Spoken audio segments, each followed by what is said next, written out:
Blanche-Neige, conte original des frères Grimm. C'était au milieu de l'hiver et les flocons de neige tombaient comme un léger duvet.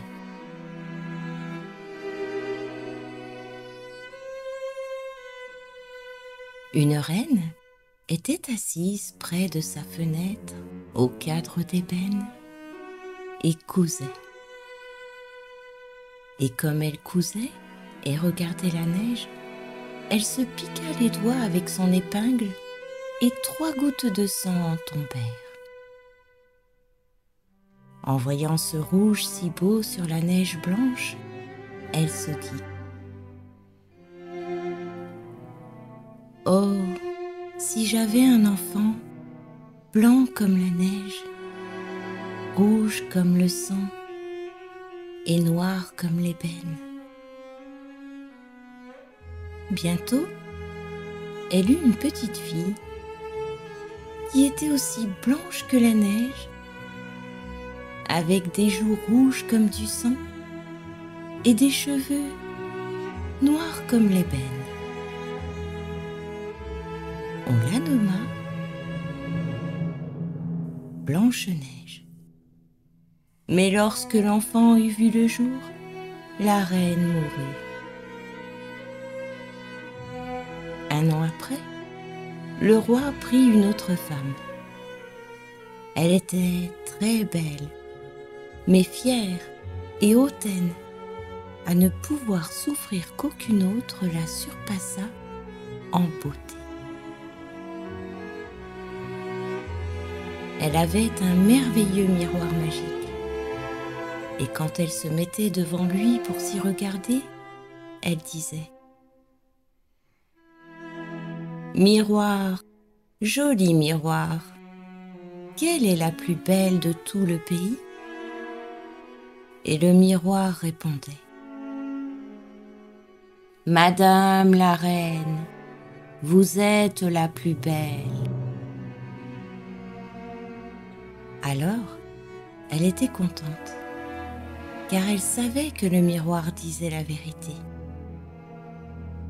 Mais Blanche-Neige grandissait et devenait toujours plus belle. Quand elle eut 7 ans, elle était aussi belle que le jour, plus belle que la reine elle-même.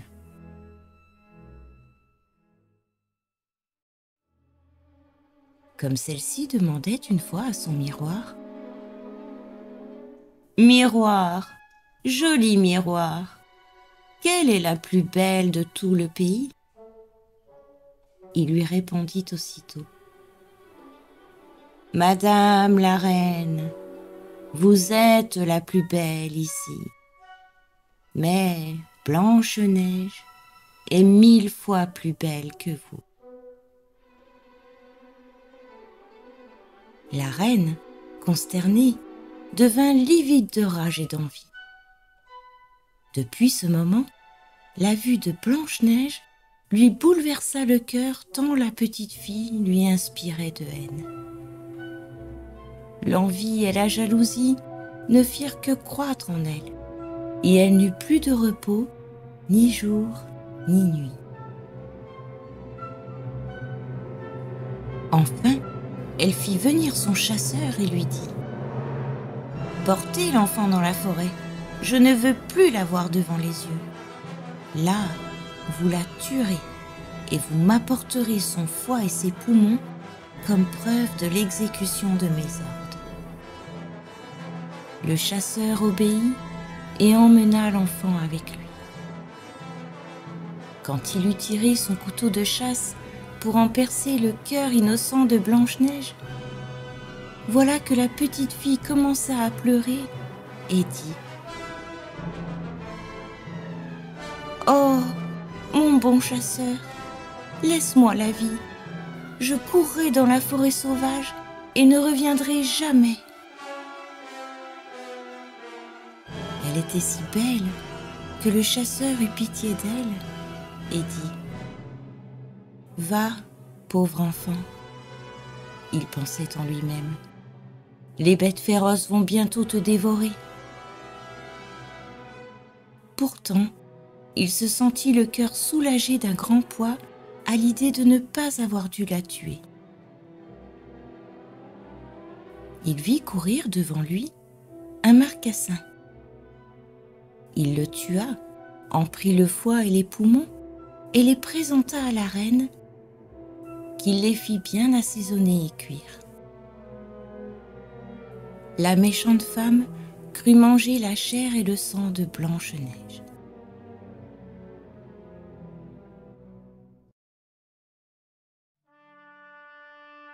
Pendant ce temps, la pauvre petite était toute seule dans l'épaisse forêt. Elle avait si peur qu'elle regardait d'un air inquiet tous les arbres et toutes les feuilles, ne sachant où trouver du secours. Puis elle se mit à courir sur les pierres pointues et sur les épines. Les bêtes féroces bondissaient à côté d'elle, mais sans lui faire aucun mal. Elle courut aussi longtemps que ses jambes purent la porter.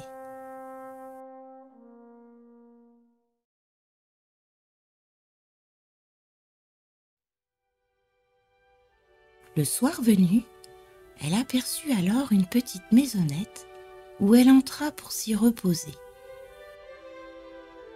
Tout était petit, si mignon et si propre qu'on ne saurait le décrire.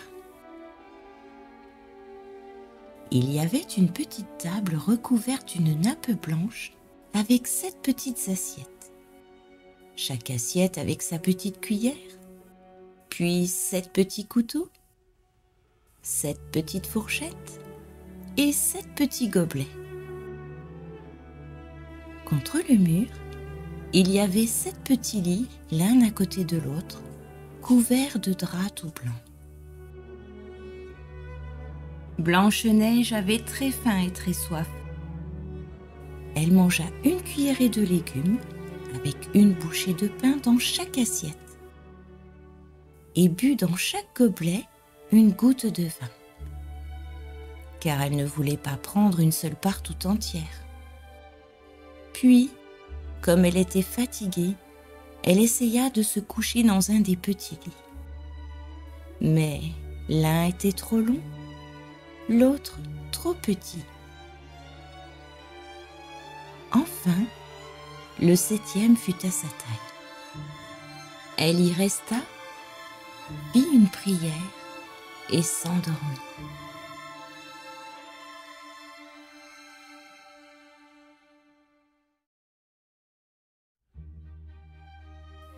La nuit venue, les maîtres de la maisonnette arrivèrent. C'étaient 7 nains qui cherchaient de l'airain et de l'or dans les montagnes. Ils allumèrent leurs petites lampes, et quand le logis fut éclairé, ils virent bientôt que quelqu'un était entré, car tout n'était plus dans le même ordre où ils l'avaient laissé. Le premier dit : « Qui s'est assis sur ma chaise ? » Le second : « Qui a mangé de mon assiette ? » Le troisième : « Qui a pris de mon pain ? » Le quatrième : « Qui a touché à mes légumes ? » Le cinquième : « Qui a piqué avec ma fourchette ? » Le sixième : « Qui a coupé avec mon couteau ? » Et le 7e : « Qui a bu dans mon gobelet ? » Puis, le premier se retourna et vit que son lit était un peu affaissé. « Qui s'est couché dans mon lit ? » dit-il. Les autres accoururent en s'écriant : « Dans le mien aussi, il y a eu quelqu'un. » Mais le 7e, en regardant son lit, aperçut Blanche-Neige endormie. Il appela les autres, qui se hâtèrent de venir chacun avec sa petite lampe pour mieux la contempler, et s'écrièrent : « Oh mon Dieu ! Oh mon Dieu !» répétaient les nains. que cet enfant est joli. » Ils étaient ravis de l'admirer et se gardèrent bien de l'éveiller.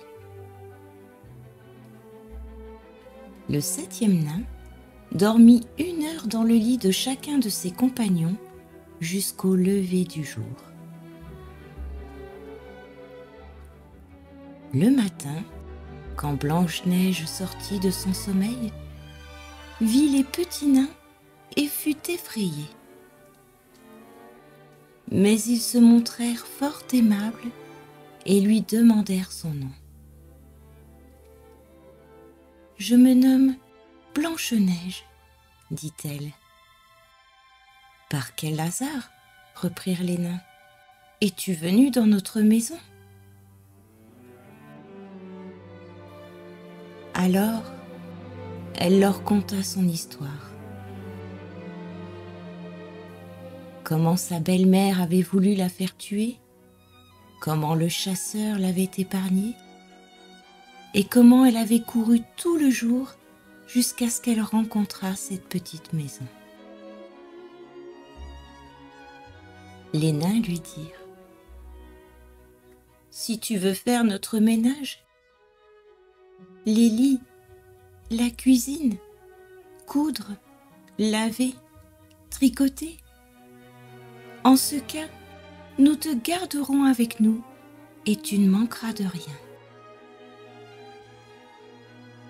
Blanche-Neige leur promit tout ce qu'ils désiraient et resta chez eux. Elle s'occupait de la maison. Le matin, les nains s'en allaient pour chercher dans les montagnes de l'airain et de l'or. Le soir, ils rentraient au logis, où le dîner devait se trouver prêt.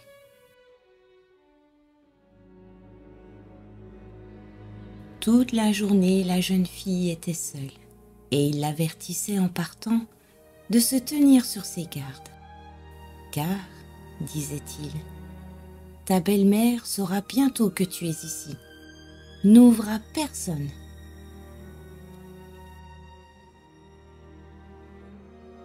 Cependant, la reine, qui croyait avoir mangé la chair et le sang de Blanche-Neige, pensait bien être de nouveau la plus belle femme du pays.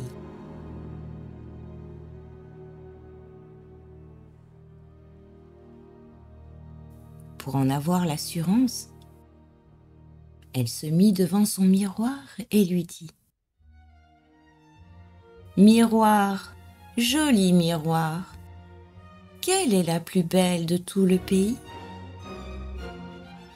Aussitôt, le miroir répondit : « Madame la reine, vous êtes la plus belle ici.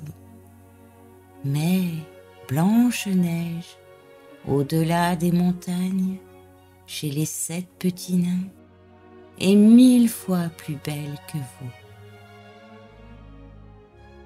La reine pâlit de colère. Elle savait que le miroir ne mentait pas, et elle reconnut que le chasseur l'avait trompée et que Blanche-Neige vivait encore.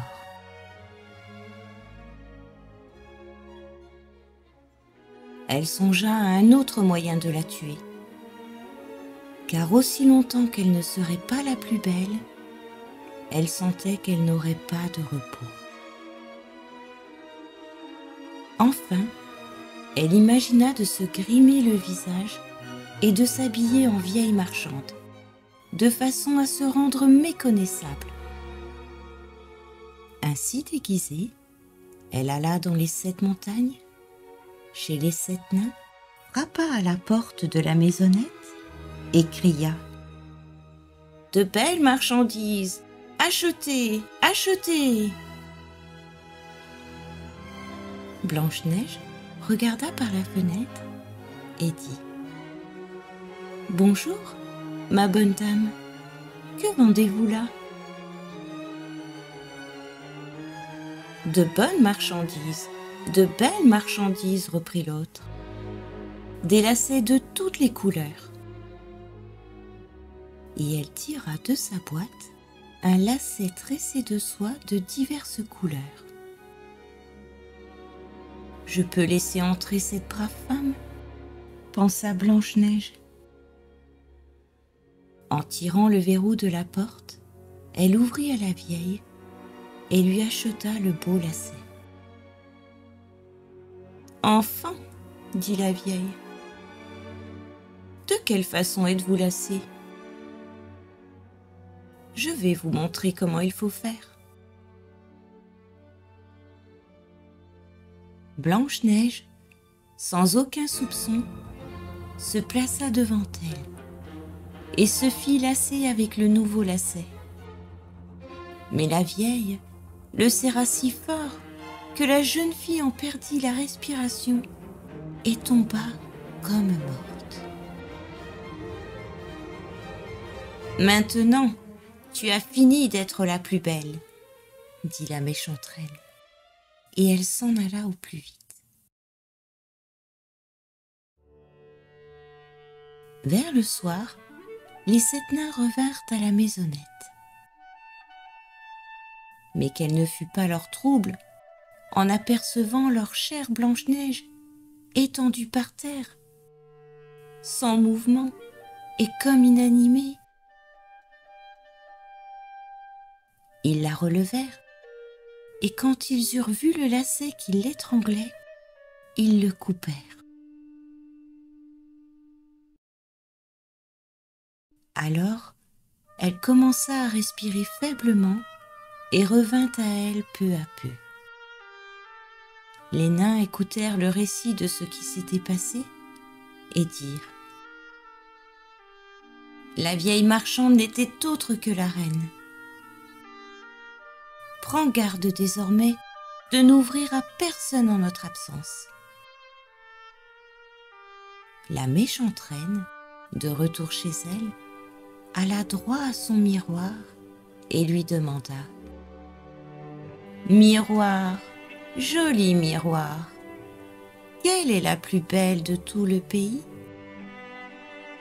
Et le miroir magique répondit : « Madame la reine, vous êtes la plus belle ici, mais Blanche-Neige, au-delà des montagnes, chez les 7 petits nains, est 1000 fois plus belle que vous. » Lorsque la reine entendit cela, tout son sang se porta au cœur, tant sa colère fut violente à l'idée que Blanche-Neige était en vie. « À présent, dit-elle, il faut que je trouve un moyen infaillible de la perdre. » Avec son art de sorcier, elle fabriqua un peigne empoisonné, se déguisa de nouveau sous la figure d'une autre vieille bohémienne. Elle s'enfuit par les 7 montagnes, chez les 7 nains, frappa à la porte de la maisonnette et dit : « Bonne marchandise à vendre, achetez !»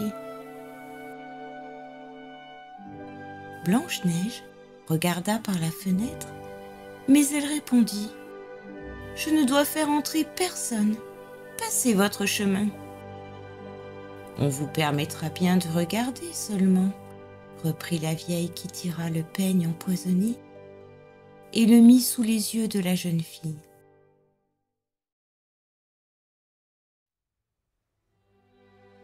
Il plut tellement à celle-ci qu'elle se laissa entraîner à ouvrir la porte.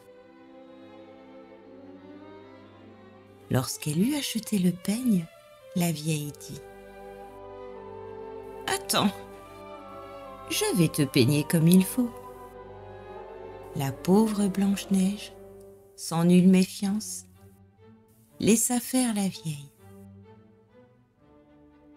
Mais à peine avait-elle entré le peigne dans les cheveux de sa victime que le poison commença à agir. La jeune fille en tomba au sol, comme frappée de mort. « Eh bien, ma belle, dit la vieille en ricanant, Cette fois, c'en est fait de toi. » Puis elle sortit. Par bonheur, le soir approchait, et c'était l'heure du retour des nains. En voyant Blanche-Neige étendue ainsi, ils pensèrent tout de suite à sa belle-mère. Ils cherchèrent et trouvèrent le peigne empoisonné. À peine l'eurent-ils retiré que Blanche-Neige reprit connaissance et raconta ce qu'il s'était passé. Les nains lui recommandèrent une fois de plus de ne laisser entrer personne en leur absence.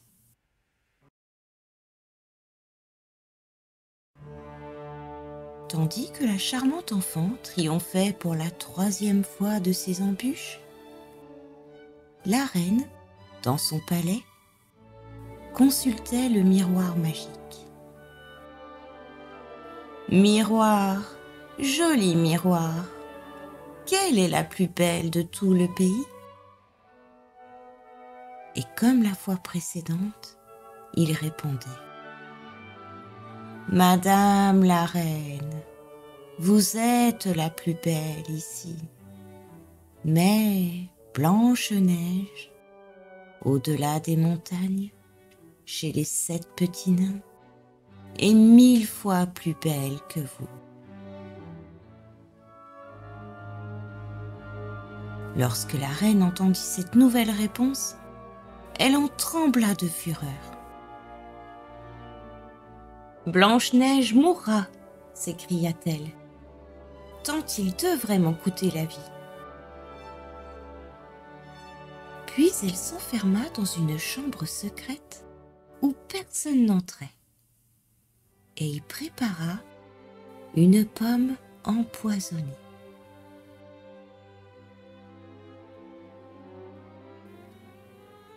Extérieurement, elle était belle, blanche et rouge, aussi belle qu'elle en donnerait envie à quiconque. Mais il suffisait d'en manger un tout petit morceau pour en mourir. Lorsqu'elle l'eut bien apprêté, la reine se peignit la figure, se déguisa en paysanne et retourna dans les 7 montagnes, au pays des 7 nains.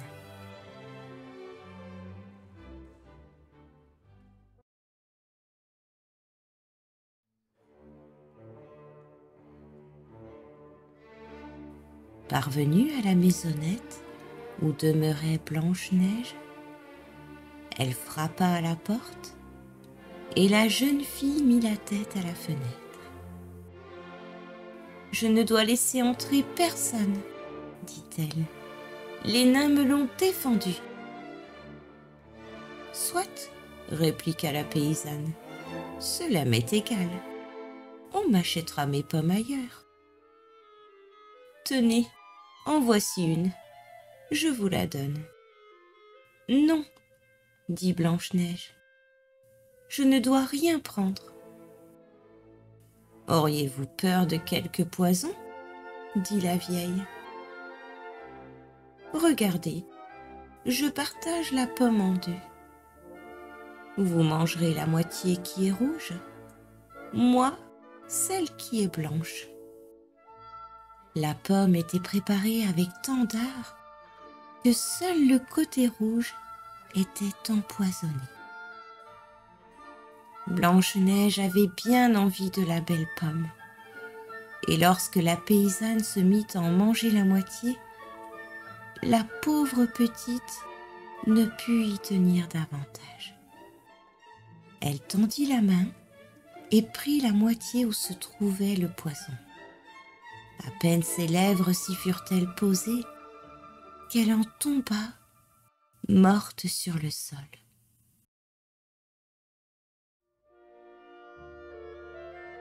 La reine la regarda avec des yeux terribles, ricana et dit: « Blanche comme neige, rouge comme sang, noir comme l'ébène.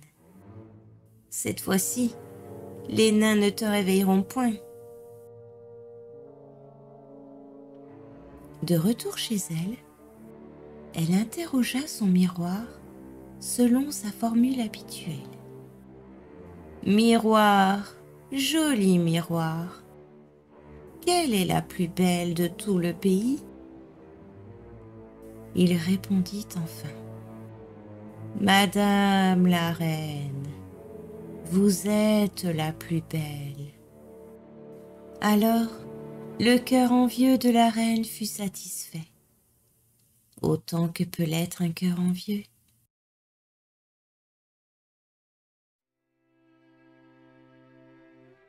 Les nains, en arrivant à la maison, le soir, trouvèrent Blanche-Neige étendue encore une fois par terre, sans haleine et sans mouvement. Ils la relevèrent, cherchèrent la cause de ce nouveau malheur, la desserrèrent, peignèrent ses cheveux, lui lavèrent le visage avec de l'eau et du vin. Mais rien n'y fit. La pauvre enfant était morte et resta morte. Ils la couchèrent dans un cercueil et se mirent tous les 7 autour d'elle, veillant et pleurant 3 jours durant. Puis ils voulurent l'enterrer, mais elle était restée fraîche comme une personne vivante, tant ses joues étaient roses comme auparavant. Ils se dirent: « Nous ne pouvons la mettre dans la terre noire. » Ils lui firent un cercueil de verre pour qu'on puisse la voir de tous les côtés. L'ensevelirent dedans et écrivirent dessus en lettres d'or qu'elle était fille de roi et se nommait Blanche-Neige. Ensuite, ils placèrent le cercueil sur le haut de la montagne et l'un d'eux restait toujours auprès d'elle pour la garder. Les oiseaux vinrent aussi pleurer Blanche-Neige. Le premier fut un hibou, le second un corbeau, et le troisième une colombe.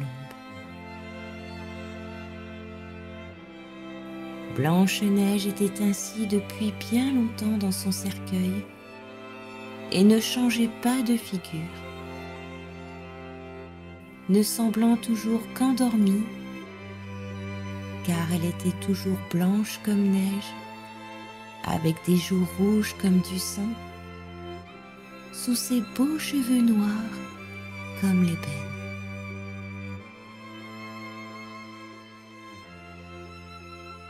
Or, il advint qu'un fils de roi, allant par la forêt, arriva chez les nains pour y passer la nuit.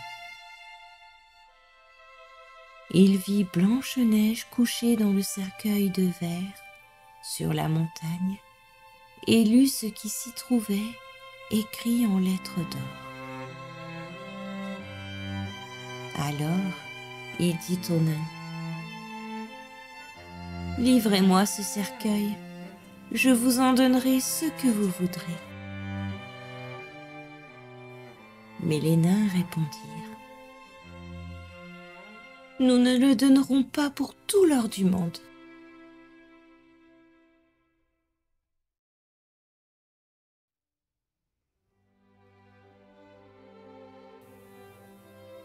« Eh bien, reprit-il d'un ton suppliant, faites-m'en présent, car je ne peux plus vivre sans voir Blanche-Neige. » Les bons petits nains, touchés de ses prières, eurent pitié de lui et lui permirent d'emporter le cercueil. Les gens du prince le soulevèrent sur leurs épaules Mais ayant heurté du pied une grosse racine, ils tombèrent, et par l'effet du choc, le cœur de la pomme sortit de la gorge de Blanche-Neige. Presque aussitôt, elle rouvrit les yeux, se redressa et dit : « Mon Dieu, où suis-je ? Avec moi, qui t'aime plus que tout au monde !» s'écria le fils de roi, plein de joie. Et il lui raconta ce qui s'était passé. « Viens avec moi dans le château de mon père, dit-il, et tu seras ma femme. » Blanche-Neige sentit bien qu'elle l'aimait aussi. Elle s'en alla avec lui, et la noce fut célébrée sous les feux éclatants de l'amour et du bonheur éternel.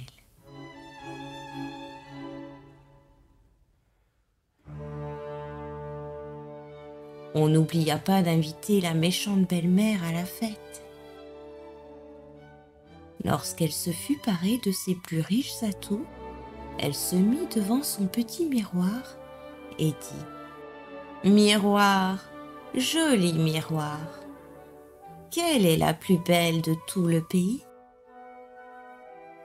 Le miroir répondit : « Madame la reine, vous êtes la plus belle ici, mais la jeune reine est plus belle que vous. »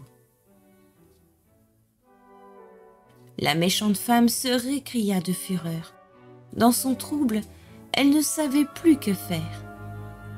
Tout d'abord, elle ne voulait plus aller à la noce. Mais bientôt, elle changea de résolution et n'eut point de repos qu'elle ne fût partie pour voir la jeune reine.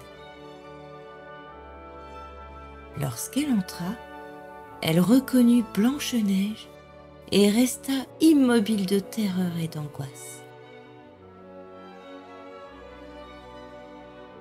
Pour punir la reine, on avait donné ordre de faire rougir des pantoufles de fer sur un feu de charbon ardent, et on les apporta toutes brûlantes. Il lui fallut chausser ses pantoufles rougies au feu et danser avec. Elle fut condamnée à danser jusqu'à ce qu'elle eût les pieds consumés et en tomba raide morte.